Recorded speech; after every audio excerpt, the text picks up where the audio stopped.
This is the Body Talks, where we dive deep into movement, strength, and joy at every size. I'm Vera, your host, and each episode, we're having real conversations with people who are redefining fitness, confidence, and what it means to truly live in our bodies. Whether we're talking powerlifting, nutrition, running ultra marathons, or radical self love, this is a space where every body has a story. So, we're going to dive into today's episode. We have a lovely student of mine and competitive figure skater now, Ezra. So, Ezra is an educator and amateur competitive figure skater determined to turn their inner critic into their biggest cheerleader. Through reconnecting with their body, Ezra has found peace and empowerment after a lifetime of struggling with chronic pain from congenital scoliosis. Welcome, Ezra. Thank you so much, Vera, and thank you for having me here. It's a pleasure. Yeah, I'm really excited to get into it. I'm so excited to get into it too. Why don't we just dive right in? I would love for you to talk a little bit about your story and how you came into the world of movement and of figure skating. I'd love to share. So, I did some sports as a kid, but I never really stuck with things. A lot of it was like financial reasons, like my family couldn't really afford to keep me in sports. Then, when I hit puberty, my pediatrician informed me that I was overweight for my age, but that wasn't really how she put it. She used the word fat to describe me, and I remember going home and like burying myself under my stuffed animals and just crying. Yeah. Um, and so like my doctor gave me like a bunch of really restrictive diet rules. So, we tried our best to follow her advice. We cut out a lot of foods that I loved. I was only allowed to eat like whole wheat bread, no fast food, dessert once a week, Yeah. only natural unsweetened peanut butter that I totally hated. And it was very restrictive and difficult, but I was as a kid, like I struggle with people pleasing, recovering people pleaser. But I was very hyper vigilant as a kid and I wanted to do well. I wanted to do it right, right? So the doctor said I need to be more active, right? And so I enrolled in Taekwondo. And I love Taekwondo actually. I was really excited to get to report back to the doctor and tell her how hard I've been working to follow all of those instructions. And unfortunately for me, I was still overweight. And so she told me I had to go to more Taekwondo classes. And so, like I said, we had financial issues, but we did our best. And so I went from one Taekwondo lesson a week to two to three. And that was pretty difficult, like as a kid trying to balance school and my home life and finding time to like get there. It was difficult for me, but I did like it and that helped. And then so like it was hard to get to the dojang that often, but I liked it. But it was difficult to balance for me. And I tried really, really hard, but every time I went back to my doctor, she like really seemed kind of frustrated with me to the point that like she would strongly imply that we were not being honest, that we Yeah. were lying about it, and said that, well, if we were telling the truth, then it wasn't enough and I had to do more. And so that set me up for a lot of grief later Yeah. on. It was really demoralizing. I felt like all my accomplishments in Taekwondo, it was hard for me to celebrate them because I felt like Yeah. it didn't, it felt like to me, like if that was the point of the Taekwondo in my mind, right, as a kid, then Yeah. I was still failing, even if I got to red black belt, like then that's like a 6 month training period before black belt. But then my dojang closed. And so we decided at that point it wasn't worth it to try to the farther one. And we stopped that at that point. So my pediatrician, never considered that there might be a medical reason. Never. Like nothing. No thyroid, nothing, right? Yeah. She never considered there might be a medical reason that I was having trouble losing weight. And when I later developed anorexia in my teenage years, I showed up honestly feeling like finally like this lady can't say anything to me because I didn't at this point I knew BMI was not it, right? But I knew that she could not anymore accuse me of not being at a healthy weight, right? There, she Yeah. couldn't say that to me. But what she Yeah. did say to me was that she made some comment about like how my thighs still weren't firm enough. And at that point, I was like, I saw red. I was like, girl, take off Yeah. your pants. Like, let's see your thigh. I was like, I felt so like to be like humiliated like that. And I was Yeah. like, and so, you know, The second I turned 18, I left that doctor and got a Mm, different doctor. good. And shortly after that, I was diagnosed with PCOS. And that was a big problem Oh, that was obstructing me in losing weight. And to the other doctor, they were shocked that she hadn't noticed it. I had every physical symptom. I had a little mustache. I still have, I had to shave it, but I have like a little beard, yeah. a prepubescent boy, I guess, because I have a Wow. hormone disorder. So, Mhm, yeah. that was really helpful to me to understand that, like, and first of all, recognizing that BMI is even today, like, not it doesn't make any sense for Yeah. my body or in, most people's bodies. It's not a Yeah. system that makes very much sense. I don't find it useful. And I'm Mhm. lucky that, research is starting to support that and doctors are starting to listen to that. I find that so encouraging, especially after the experiences I had. Oh gosh, yeah. And I can so after taekwondo, my next like real experience with sports, when I entered middle school, PE was mandatory for yeah, the first year for 6th grade. And I really expected to kind of hate it, but I was like I felt okay because like my best friends were in that class with me. okay, yeah. Um and so I felt like it was fine. I felt awkward in the changing room like every kid does, but it was interestingly I excelled in PE. I really enjoyed Okay. it. I excelled. Like my friends always wanted to walk the mile. I always wanted to run the mile, and I felt conflicted because I didn't want my friends to think I was being a snob, but I liked it. And Yeah.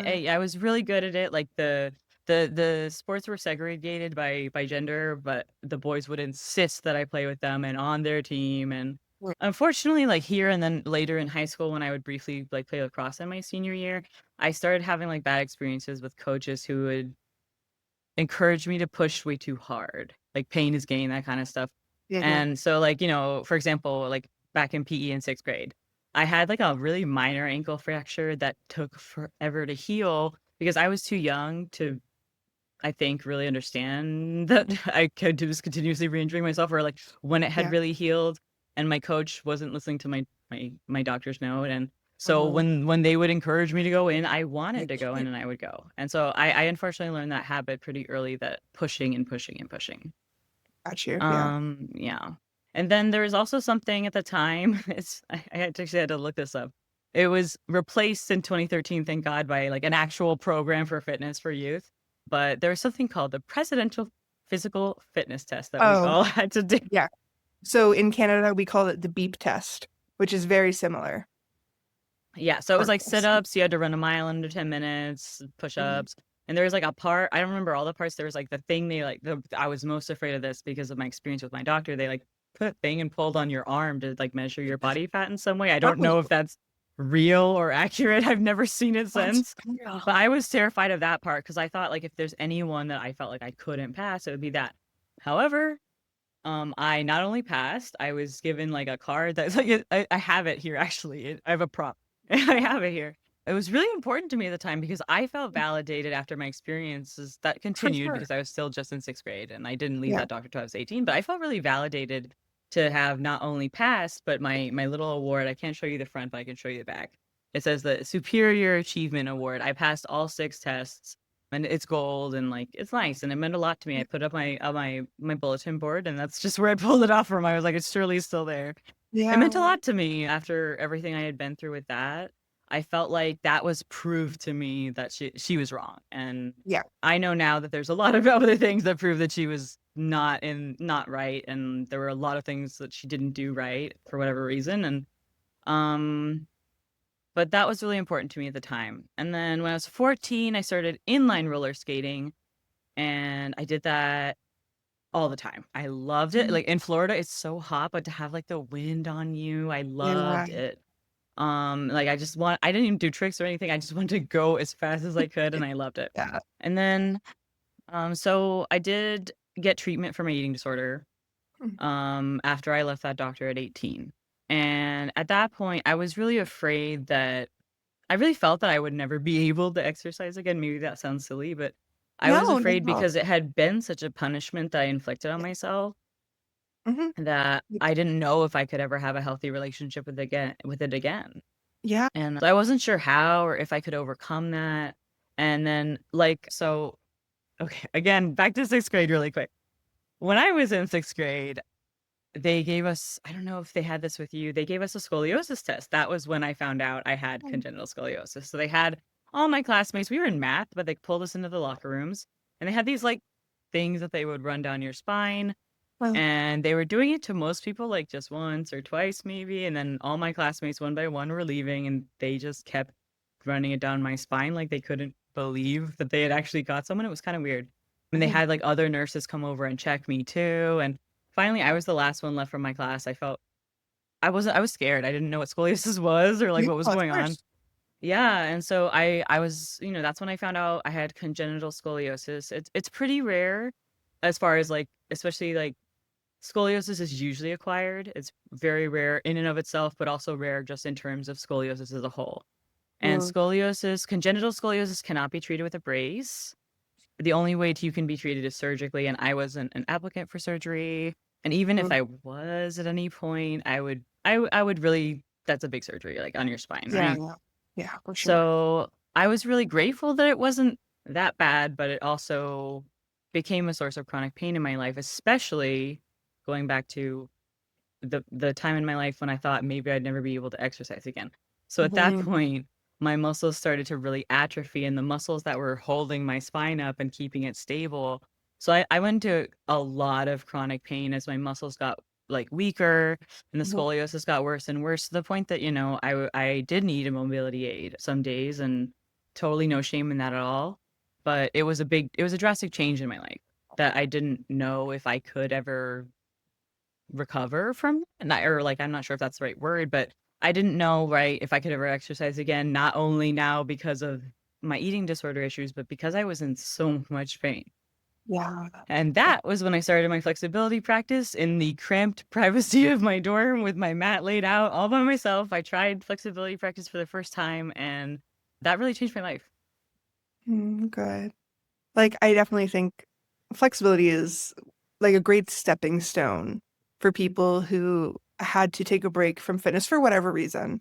But it can be a very sometimes intense, but also gentle way to bring peace back into your body in that way because you are having to take the time to listen to your body and really understand what it's saying and, discovering what movements work and what don't for you. Absolutely. And that was really true for me that it was the first time in a long time that I wasn't trying to just avoid and block out everything, that I could try to, from like a non-judgmental perspective, just observe what I was feeling Yeah, and definitely. reconnect. And Yeah. then, so figure skating itself, Mhm. that came like my mid 20s. So right before Yep. COVID, Yeah. but right before the lockdowns. And I was actually a copywriter for a long time in college. Okay. And at one point I was writing about sports, including ice skating. And I was just like, I was really into writing. I loved to write. And I was like, I feel like I could write about this better if I like understood it and knew what it felt like. Because for me, like as an author, like those little details, like it doesn't have to be much, but like sometimes those little details can make something seem authentic and be more authentic. And so since I had roller skated since I was 14, some parts of it like came really naturally to me and I was immediately in love with it. I didn't really expect that. I was just like doing it as like a research experiment, but I loved it.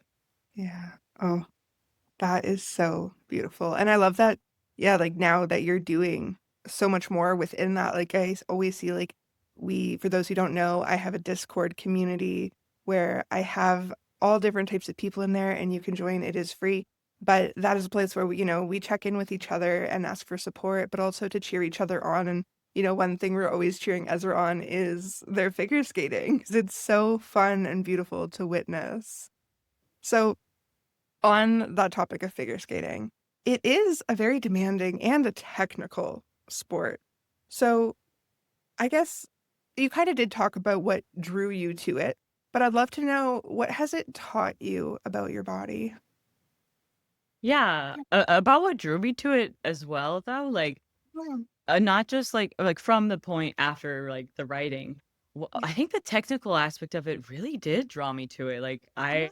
I have autism and maybe that's part of it, but like it was so technical. It is so complicated and I felt really fascinated by the mechanics. I was a physics major for 2 years.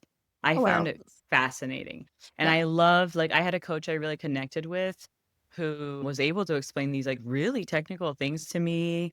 Like one of the first things he asked me, like this is kind of figure skating coded, but like he was like, "Well, how many pushes are in a crossover?" And there's three. And so like things like that, like understanding, breaking those things down in that technical way really, really reached me. And it's about my body. It definitely taught me because I was under the misconception at the time, even as a 25-year-old, like I had been discouraged to dance as a child, not by my family or anything. I grew up in Miami where I used to live. And a lot of people here, I'm one of the only people I know who is not like Hispanic, Latino. So I was always teased for dancing like a gringa, like a white girl. So I didn't like dancing in public, but then because of my weight issues as well, I had this weird conception that like it was something I don't know, wasn't allowed to do or like wasn't Oh, supposed to okay. do. So figure skating taught me that like having a certain body type doesn't mean that I can't dance or skate or like be expressive with my body. It definitely taught me that in a really meaningful way. Like Mm, I felt like for the first time, I had never danced. Like, really, like, I'd never taken a dance class. Like, I felt like after all, like, especially after all the misery and punishment that I was expecting going back into exercise, mm, to come in and feel like joy and like just delight and like to not even care. Like, I'm in a public place and like to just be like at that point, like, not barely able to figure skate. Cause again, like I had roller skated for a long time. I could balance, but I wasn't able to really do tricks or anything, but, like, just being able it felt so free, like, it felt mm, so liberating and that I didn't care that people were looking at me in those mm, moments, and sometimes I struggle with that more today, but I do treasure a lot of those moments back then, especially when, like, I felt and I hope to achieve that again too, but, like, when I felt so free to improvise and just put my music on in one earbud because that's you can't have both, you need to be listening, you need to yeah, know what's going on around you. But one definitely. earbud in, I just connecting, right? Like, and again, like, not just connecting this time with, like, being acknowledging my pain, which was so important too, but, like, connecting with things that felt really good, in ways I really had no idea they could. And I love that, like, it really showcases really, I think, the joy that kinda overcame you in a sense, like, you didn't care about what people were thinking or seeing because like, you were just focused on the joy of this sport, which I think is so great, and, like, of course, like, there's days and weeks where it's gonna flow differently, but to show that, like, you've deserved, and you still deserve to have that joy of not giving a hoot what other people are thinking or saying or whatever. It's because 'cause you're focusing on yourself and what brings you, like, happiness, which I love. Yeah, and, like, I've always been a really anxious person, I have an anxiety disorder, so that was another way that it was really liberating for me was that I was feeling so nice and so good, like, I didn't care even from an anxiety standpoint. I was just, like, in my zone, and that was amazing for me. It was Mm, transformative. I love that so much. So, we talked a little bit before, so you have scoliosis, and Mhm. I think chronic pain as a whole can be really unpredictable. I'd love to know, how do you adapt your training and just your daily movement when your body is feeling different from day to day? So, definitely, I would say my flexibility training was very key for me in this aspect of, like, just listening to my body in the first place so I can even recognize, like, where is my pain today Mm, and what level, and from there being able to adapt. So, some of the ways I adapt my training, ice skating, there's a lot of different things you do. So, if I am feeling tightness in a certain area, I won't do a spiral or like mm, I won't do a spin or whatever I'm feeling that my body is not up to. I won't practice that day. It's yeah, very important to me to try to go every weekday. I try to go every weekday, but I modify that. Like if I'm anxious, I don't have to stay too long, and like mhm, if I'm in pain, I can go home. But I like to get there and be there, and yeah. So definitely that. Also, I struggled a lot with DOMS when I started working out again. I had that really mhm, bad, delayed onset muscle soreness.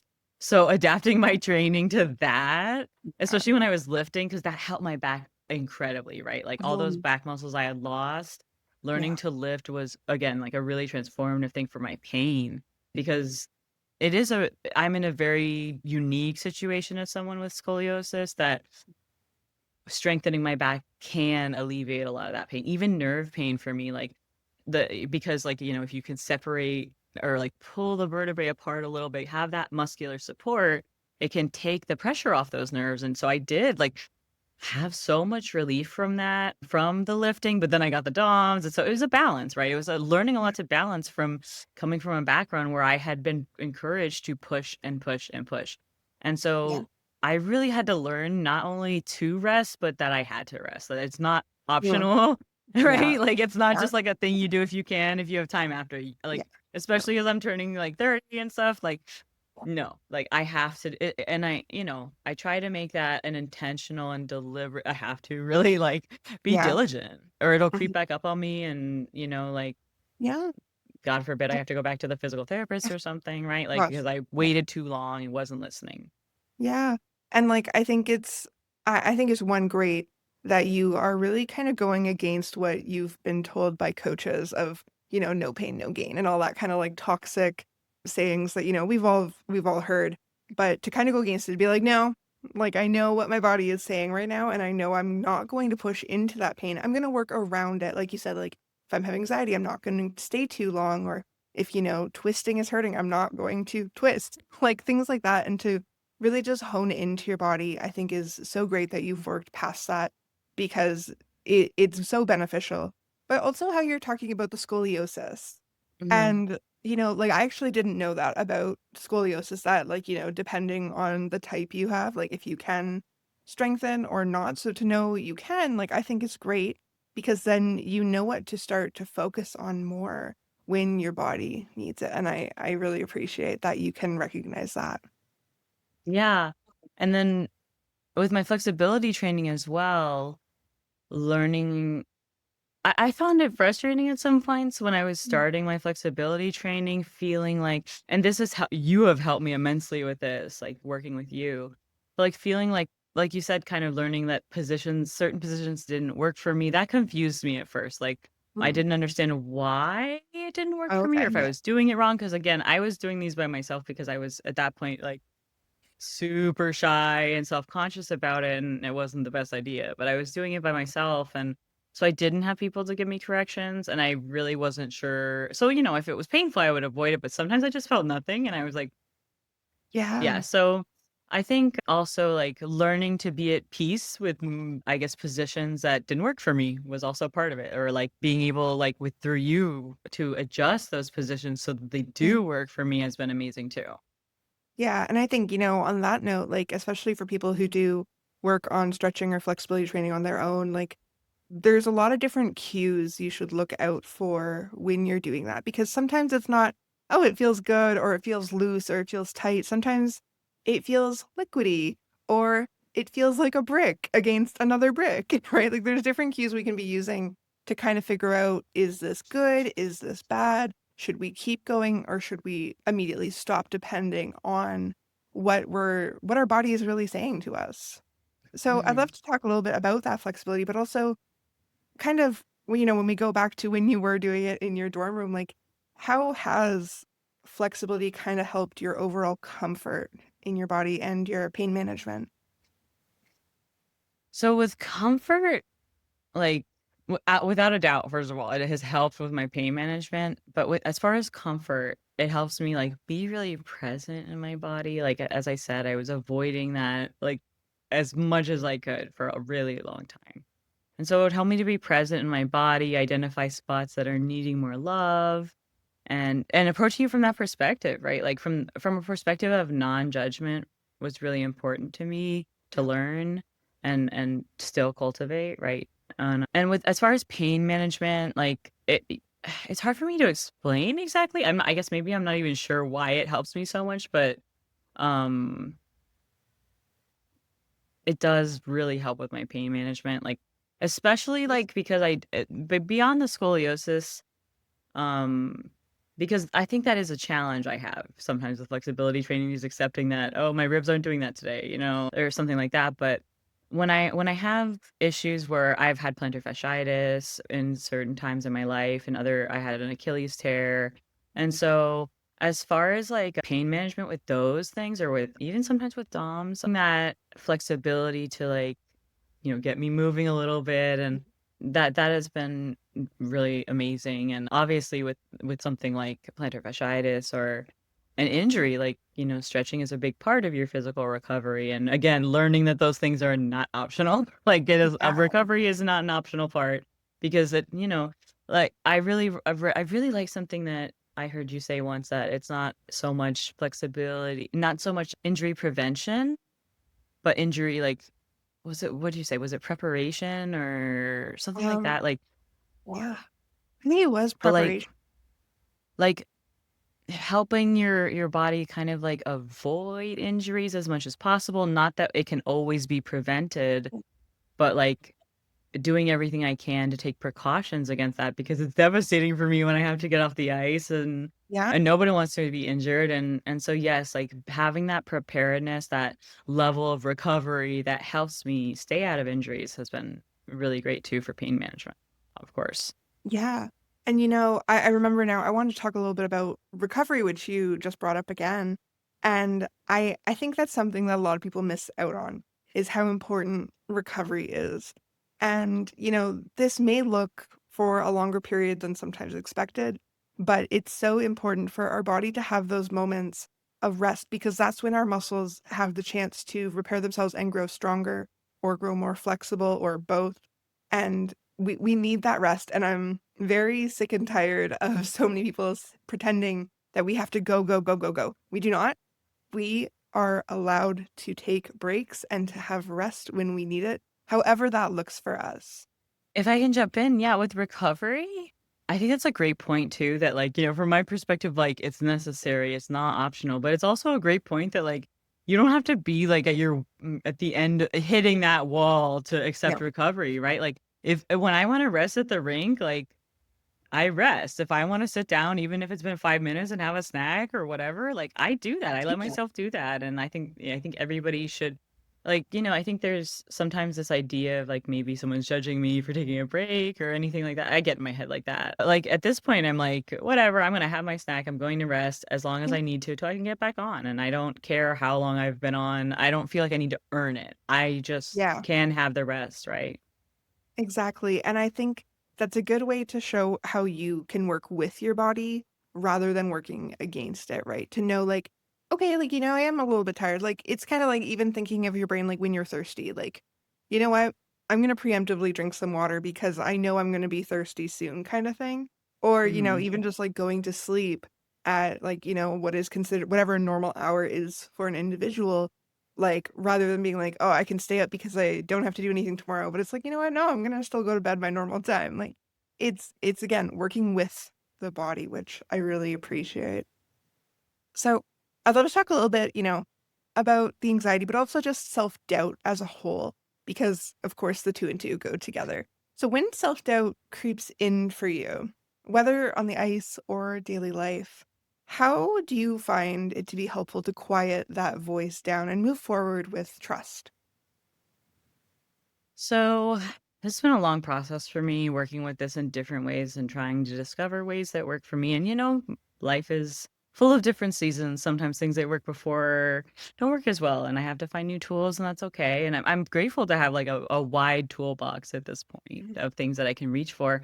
One of the things that really helped me that I learned in anorexia recovery was answering that voice for me was helpful, like saying like, "That's not a helpful thought right now. I don't, thank you for your contribution, but that isn't a helpful thought right now." Yeah. And that has been really powerful to me. And as far as anxiety and like and self-doubt, I do struggle with that on the ice, more now than like I said in the beginning. I felt really liberated and really free, and it's not that I don't, but there are definitely days when I'm like, "What am I doing here?" Like, and like comparing myself with, when it's just not the right thing. And Yeah. even if it's like public skaters who don't know how to skate, being like, like when I was in my dress, so for my dress rehearsal for my competition, even then I felt like they might look at me and think like, what am I wearing that dress for when I can only skate at XYZ level? And Well, that's just not for me. It's not a productive way to think. So again, I'm like, okay, that's a thought I had, but my thoughts aren't me, right? Like they're thoughts I no. have, and I can do what I want with those thoughts, right? Yeah. I don't have to internalize those, and I can in fact choose to believe something else, right? Yeah, and I love that very, like it's a very neutral take on it. And like, you know me, I'm very much about body neutrality. And I do think it's to just recognize those thoughts and to be like, hey, you're there. Okay, well, I'm going to either, shove you to the corner because you were not helpful, or, maybe I can utilize you in a different way. Maybe it's something else that's setting it off, right? And we can kind of like dig into that if we want to. But, it is just recognizing it is just a thought. You are not that thought. And, you got to be able to separate the two to know, like, okay, even though I'm having the thought doesn't mean, I'm not deserving, I'm not worthy, I'm not blah, blah, blah.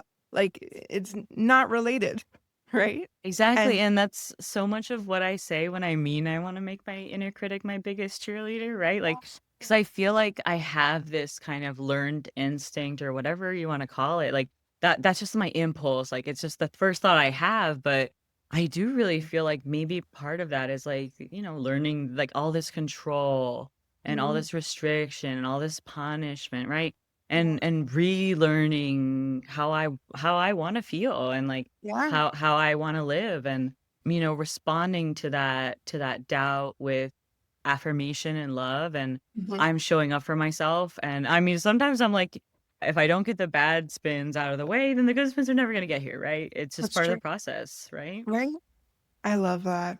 So, how or what advice would you give to someone who has been having those similar struggles of struggling being overly critical of their body's ability, or and it could be due to chronic pain or otherwise? What would you say to them? Okay. A couple of things that I might say. As far as chronic pain goes, I again am in a really unique situation where I do have some ability to affect, like, if I keep my back in good shape, I can Mhm. have less pain, right? And that I'm in a very fortunate situation. Not everyone has that kind of Mhm. situation where they Yeah. have access to things that can relieve their pain like that. So I would say from that perspective, like, if as much as you can, like, not giving yourself grace and not judging yourself for that is hard, but it's not, like, in any way, like, your fault. It doesn't affect your value as a human being, and chronic pain is hard, and I think that it's hard to live with, and we don't need to make it harder on ourselves by being mean, and I think that I tell my friends all the time, like, "Don't bully my friend Vera," or, whatever. "Be nice to my friend," like, when Yeah. they say things like that, and so, be nice to yourself as much as you can. It's hard, but you're already going through something hard. And so, and then the other thing I would say, something that I found, I know some people resonate with this, and that is fine. As someone with chronic pain, when I was in a place where I felt like I might never be able to exercise again, and I got to the point where my pain was so bad, I really felt like that might even mean that I might never be able to exercise again, regardless of my eating disorder recovery or not. So at that point, like something people would encourage me to say that was an affirmation that did not resonate with me, that was kind of harmful to me, was saying like, and I know that this does resonate with some people, but for me, being like, I'm so proud of all the things my body can do, that didn't resonate with me because at Mhm. that point I felt like I wasn't doing anything and I Yeah. couldn't do anything because I was in a lot of pain. And so for me, I felt like disappointed when I heard that affirmation Mm. because it made me think of all the things my body couldn't do. And Yeah. so I think also, like, as far as affirmations, like, finding things that really resonate with you is important. I think affirmations are super powerful, but at the same time, not every affirmation is right for every person. That one wasn't right for me. Again, if it works for someone else, perfect, right? Perfect. But for me, as someone with really severe chronic pain at the time, I was like, no, it just reminded me of the things I couldn't do, and that wasn't helpful to me.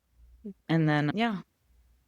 Definitely. And I actually didn't really consider how, yeah, like some affirmations are just not gonna be it for some of us. Like, you know, there's certain things like, and again, I think that comes into being neutral with our bodies. Like sometimes we're not gonna have great days and we're gonna hear an affirmation and we're gonna be like, okay, piss off. Like that's not what we want to hear. Right. But it depends. And, we're all gonna react differently to different, sayings or mantras or quotes Hmm. even. So it's finding what works for us and, having maybe like lack of a better word, a catalog, I guess, of Yes. little binder, will you?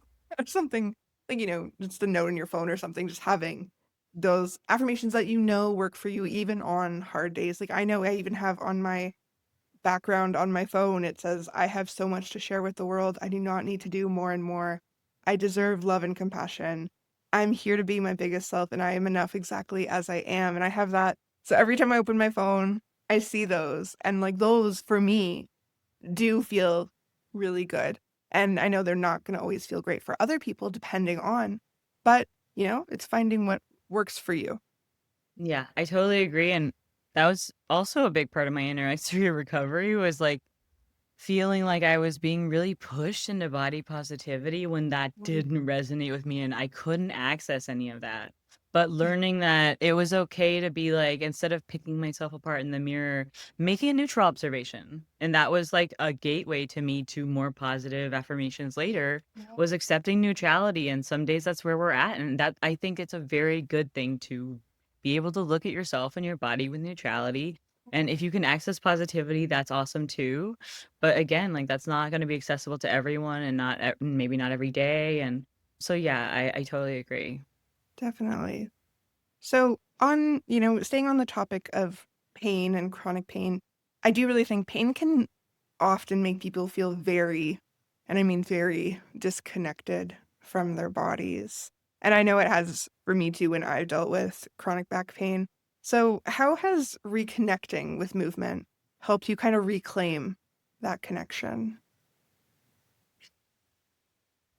So, like I mentioned, I did struggle with this in the beginning, like learning flexibility training and having to accept in some ways that some positions work for me. And that also like accepting that some coaches or some trainers weren't for me, right? For whatever Yeah. reason that might be. If they're not able to give me a variation that I can do, then maybe this isn't the right class for me, right? Yeah. Like maybe they're not a qualified person to be training me specifically, Mhm. right? And accepting that it doesn't mean there's something wrong with me, first of all. But also reconnecting with my body has helped me reclaim that connection in like allowing me to be present, right? Like Sure. and feeling like it's safe to be present in my body, Yeah. even if I'm in pain. And like not realizing like it's not helpful to constantly it's not healthy like to constantly try to avoid it, and it helped me come to terms with it really like a lot. And it was great that it improved, but even before that point it did help me like feel like, and this was like the affirmation at the end, this has to do with that for me, but it helped me feel like it was I was okay, right? Even if it Right. didn't get better, I could accept that. Yeah. And just on the note of like coaches, like I will say like not not every coach is for everybody, but Mhm. there is a coach out there for everybody, right? And it's just a matter of finding that coach. Like I know I'm not going to be everyone's go-to coach, but I can also tell you about all the other coaches I know who are so great at what they do, and maybe they're going to be better. Maybe it's someone else, and it's also dependent on, the season of your life, what you're going through, Mhm. what your goals are.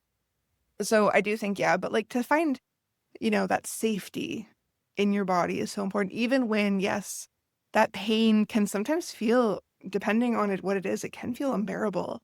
And even just like the mental pain of dealing with, grasping the idea of it can be painful. And so to still find, that little sliver of safety within your body to know, okay, this is going to pass, it's going to lessen, I can do XYZ for it potentially. Like just to find a little bit of comfort to be like, okay, we're going through it right now, but it's going to look a little different tomorrow. And if it doesn't look different tomorrow, we're going to say it again and maybe it'll look different the next day. And we're just going to keep going until it does look different. And, finding that little comfort and safety within yourself, I think is so important. Yeah, and with chronic pain though, especially like, I am in the unique situation that I was able to improve, and but there like I said, there was a time I wasn't really aware of that. Yeah, And so radically accepting that it might not change and that that was that's also true. okay, right? Like Yeah, that it and it, like you said, it is so mentally exhausting to live in a state of chronic pain and also to feel unheard yeah, by doctors and professionals, especially when it comes to pain and they think you're just looking for a pill or something when all Yeah. you want is like to be able to do normal things like everybody else, right?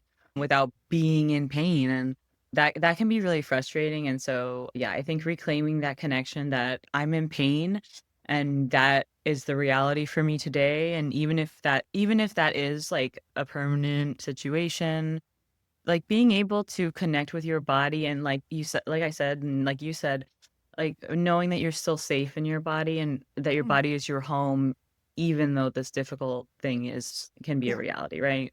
Both Yeah. things can be true. Very, very true.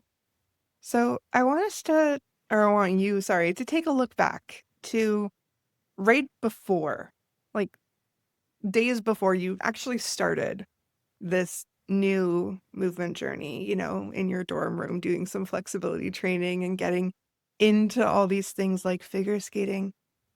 What does empowerment mean to you now versus what it meant to you before?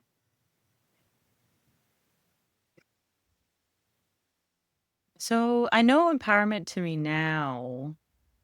It's hard for me to think about before. I didn't feel empowered before, and I don't know that I'm not sure that I thought about it much because I felt very helpless. Yeah. I felt like for whether it was the eating disorder issue or my chronic pain, like maybe it was hopeless. And that Yeah. was a sad place to be. But part of like learning about empowerment and becoming empowering myself and having like trainers and coaches who helped me empower myself made really change my perspective on that in that like again, like, I can do it. My Just because I live in a certain body doesn't mean I'm not allowed to do it, and Mhm. that stands for absolutely anyone, right? Like, if it brings you joy and if it's important to you, like, go for it, do it, and like you said, like, not every coach is gonna be the right coach for everybody, and I would really encourage people to just not give up, and, if you care about it, and that's all that matters, like, if it matters to you, it matters, period.